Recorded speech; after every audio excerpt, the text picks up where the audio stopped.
तो आज की मूवी आपको जरूर देखनी चाहिए, क्योंकि आज की मूवी मेरे और आप जैसे लोगों के लिए ही बनी है। अब आप लोग सोच रहे होंगे कि आखिर इस मूवी के अंदर ऐसा क्या है जो कि मैं ऐसी बात कर रहा। तो देखो, बात सिंपल सी है। इस मूवी के अंदर ये बताया गया है कि नजर हटी दुर्घटना घटी।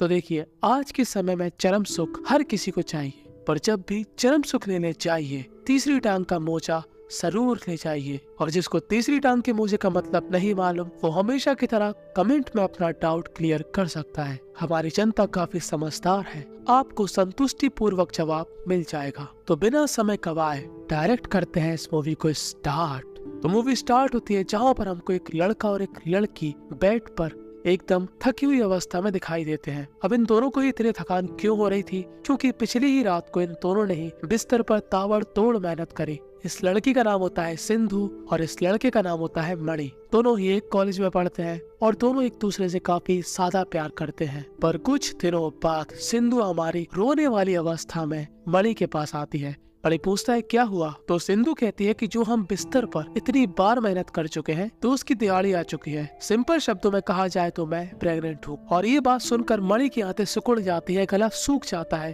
वो कहता है क्या? ये कब हुआ? तो सिंधु कहती है अब जो हुआ सो हुआ, अब हम लोग आगे क्या करें? तब मणि कहता है क्या करें मतलब क्या करें? इस बच्चे को गिरा दो। तब सिंधु कहती है बीकेएल और तात में हम लोग कोई दूसरा रास्ता चुनेंगे, पर मैं बच्चे को नहीं गिराने वाली। अभी बात मणि अपने एक बेस्ट फ्रेंड जिसका नाम होता है अजय, उसको भी बताता है। तो अजय के पास एक घर डाला हुआ था। तो अजय कहता है कि तुम लोग यहाँ पर रह लो जब तक तुम्हारी प्रॉब्लम सॉल्व ना हो जाए। तो देखो, यहाँ पर सिंधु होती है काफी ज्यादा गुस्से में, क्योंकि मणि ने बच्चे गिराने वाली बात कर दी। और ये बात सुनकर सिंधु के दिल में आरिया चल गई। और मणि भी यहाँ पर गुस्से में है, क्योंकि वो तैयार नहीं है बाप बनने के लिए। अभी उसका करियर है, उसको जॉब करना है, उसको जिंदगी जीना है। और जब ये बात इन दोनों के ही घर वालों को मालूम चलती है तो दोनों के ही घर वाले भाई साहब हाथ खड़े कर देते। सिंधु के पिताजी कहते हैं अब तू मेरे साथ नहीं रह सकती, अट्टी वट्टी हमेशा के लिए कट्टी। साथ ही कट्टी कर लेते हैं मणि के पिताजी उससे। मणि का एक भाई भी होता है यहाँ पर, चूंकि उसको काइंड ऑफ थोड़ा बहुत सपोर्ट भी करता है। पर पिताजी के आगे किसकी चलती है? किसी की नहीं। तो अब मणि को समझ में आ जाता है कि उसने काफी बड़ी लकड़ी ले ली है और अपराधता भी उसी ने फैलाया, तो समेटना भी उसी को पड़ेगा। तो वो अजय से कहता है कि मुझको तू एक जॉब दिलवा दे। अजय कहता है ठीक है, मैं तुझको जॉब दिलवा दूंगा, और जब तक तू अच्छा खासा नहीं कमा लेता तू मेरे घर पे रह ले। तो अब ये दोनों ही एक साथ रहने लगते हैं। तो देखो, अब ये दोनों ही एक दूसरे से काफी प्यार किया करते थे। बस थोड़ी बहुत इनके बीच बहस हुई थी, क्योंकि एक को बच्चा रखना था और एक को बच्चा नहीं रखना था। तो वो बात ऐसी थी कि जो हमारा मणि था वो था कि जेब में रखा कैश है, अपनी पूरी ऐश है, इस टाइप का बंदा। पर अब उसके ऊपर इतनी जिम्मेदारी आ चुकी है, इसलिए वो अपने आप को बदलने लगता है। पर दोनों की सोच ना मिलने के कारण कभी कभी इन दोनों में बहस हो जाती थी। और जब ये लोग डॉक्टर के पास चेकअप कराने के लिए जाते हैं, तब डॉक्टर सिंधु से ये कहती है कि तुमको ना मेंटली प्रेशर थोड़ा कम करना पड़ेगा, तुम्हारा बीपी हाई आ रहा है, अगर ऐसे ही रहा तो डिलीवरी के वक्त प्रॉब्लम होगी। पर सिंधु की लाइफ में स्ट्रेस बढ़ता ही आ रहा था, क्योंकि जिस घर में ये दोनों ही रहा करते थे उस घर में कभी कभी मणि के दोस्त यहाँ पर आकर पार्टी किया करते थे। और सिंधु को अच्छा नहीं लग रहा था कि वो फ्री में इस घर में रह रही है। तो वो मणि के दिमाग में हर समय बस एक ही गाना गाती है कि कोई दूसरा घर देख लो, सादा बड़ा नहीं छोटा ही चलेगा, पर जहाँ पर हम लोग पैसे देकर रहे। तो इन दोनों को ही एक घर मिल जाता है जिसका किराया होता है मात्र 2500 रुपए। और इस घर में ये लोग खुशी खुशी रहने लगते हैं। यहाँ के आस पड़ोस वालों से सिंधु की दोस्ती हो जाती है। पर ये वो वाली मूवी नहीं है कि सब कुछ अच्छा हो जाएगा, मेहनत करेंगे, पैसा कमाएंगे, फिर अमीर बन के माँ बाप के पास आएंगे। नहीं, इस मूवी के अंदर दिखाई गई है रियलिटी कि आखिर होता क्या है। तो देखो, अब यहाँ पर पैसे कमाने जा रहा था मणि, तो उसको मालूम था कि खर्चा निकालना कितना मुश्किल हो रहा है। और एक दिन यहाँ पर सिंधु की दोस्त आती है जो कि उसको उसकी शादी में इनवाइट करती है। तो इस फ्रेंड के जाने के बाद सिंधु मणि से कहती है कि हम लोग उसकी शादी में जाएंगे तो हमें उसको कुछ देना चाहिए, जैसे कि कोई सोने की अंगूठी वगैरह। तो मणि कहता है तू क्या पागल वागल है, घर में नहीं है खाने को और तू चलिए अपने फ्रेंड को सोने की अंगूठी दिलाने को। और अब इन दोनों के बीच में बहस हो जाती है। तो देखो, ऐसा नहीं है कि ये दोनों गरीब फैमिली से बिलोंग करते हैं। इन दोनों के ही पिताजी के पास भर भर के पैसा है और दिन धीरे धीरे बीत रहे थे और सिंधु का पेट अब भटूरे की तरह फूल गया था। और सिंधु एक तरह से खुश होती है, पर मणि हमारा काफी परेशानी में रहता था।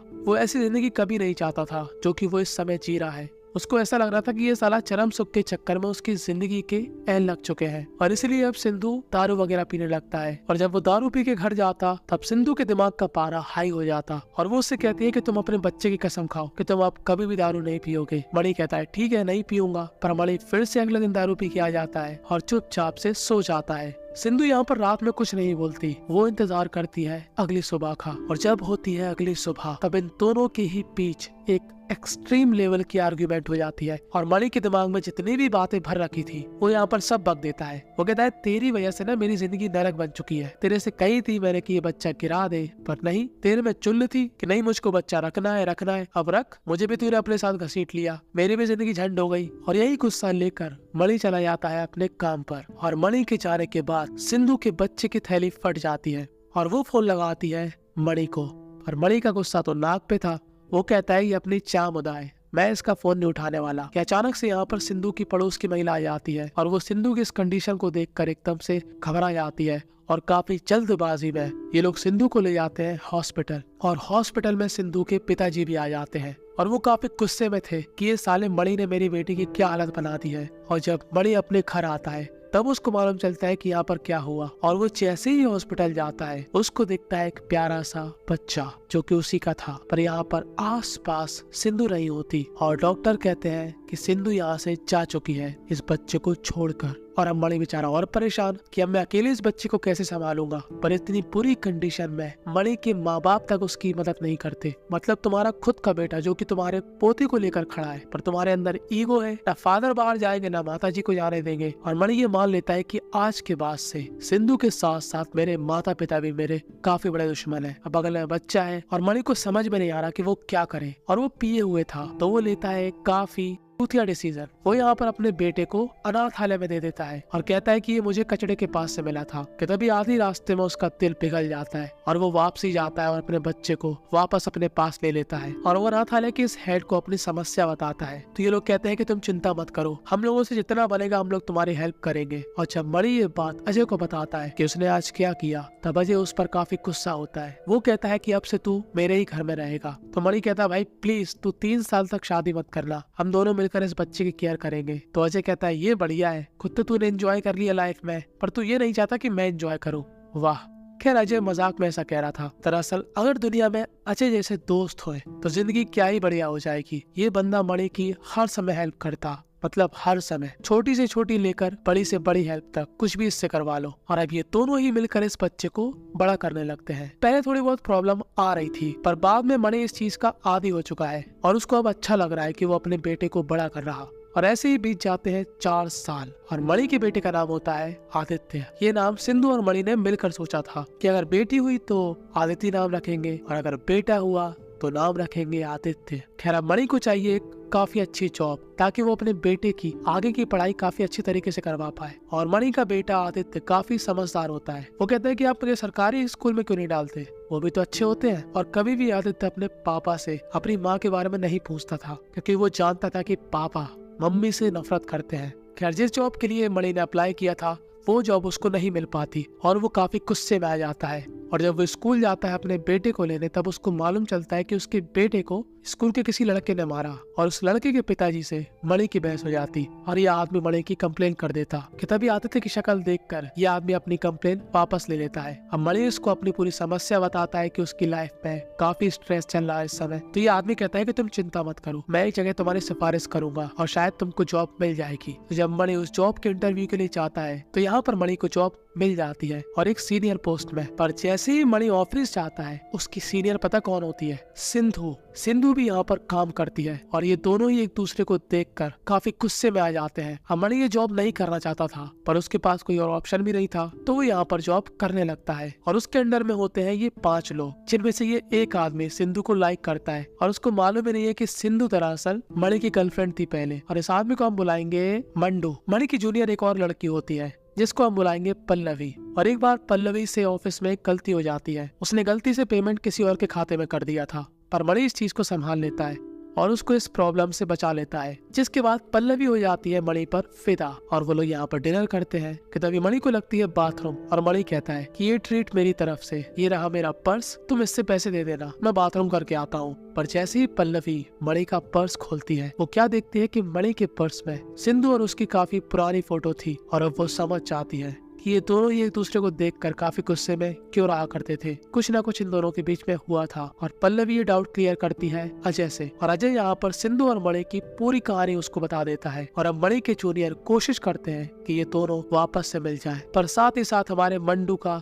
दिल भी टूट गया था। पर मंडू एक अच्छा आदमी था और एक दिन मणि आदित्य को लेकर अपने ऑफिस जाता है, जहाँ पर वो आदित्य को उसके जूनियर से मिलवाता है कि तभी आदित्य यहाँ पर भागकर ऑफिस के अंदर चला जाता है और उसकी मुलाकात होती है सिंधु से। अब सिंधु को नहीं मालूम था कि ये किसका बच्चा है। सिंधु पूछती है कि तुम्हारा नाम क्या है। तभी लड़का बोलता है कि मेरा नाम है आदित्य।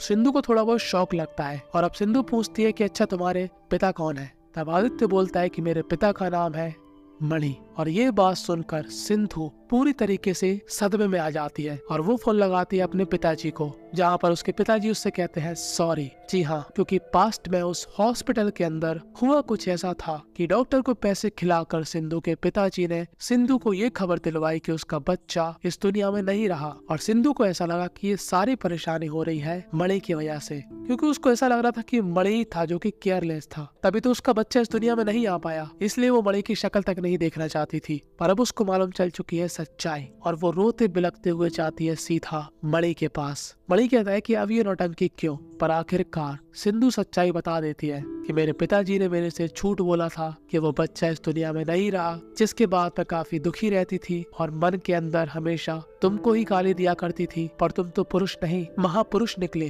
तुमने अकेले ही इस बच्चे को पाल पोस कर बड़ा कर दिया। और अब मणि को भी समझ में आ जाता है कि ये सारी करामात सिंधु के पिताजी की थी। खैर बस अब इन तीनों का ही यहाँ पर मिलन हो जाता है और यहीं पर ये मूवी थी एंड हो जाती है। इस मूवी से हमको यही सीखने को मिला कि शादी के पहले आप जब भी चरम सुख लेने जाएं, साथ में तीसरी टांग का मोजा जरूर ले जाएं और उसका इस्तेमाल करके ही आगे की प्रक्रिया को बढ़ाएं, क्योंकि अगर आपके पास मोजा नहीं होगा तो 9 महीने बाद आदित्य होगा। खैर आपको इस मूवी से क्या सीखने को मिला कमेंट में जरूर बताना। ऐसी ही डिफरेंट टाइप की इंडियन मूवीज देखने के लिए मेरे दूसरे चैनल बोलो वर्सेस को सब्सक्राइब करना मत भूलना, और अगर चाहो तो टेलीग्राम भी ज्वाइन कर सकते हो।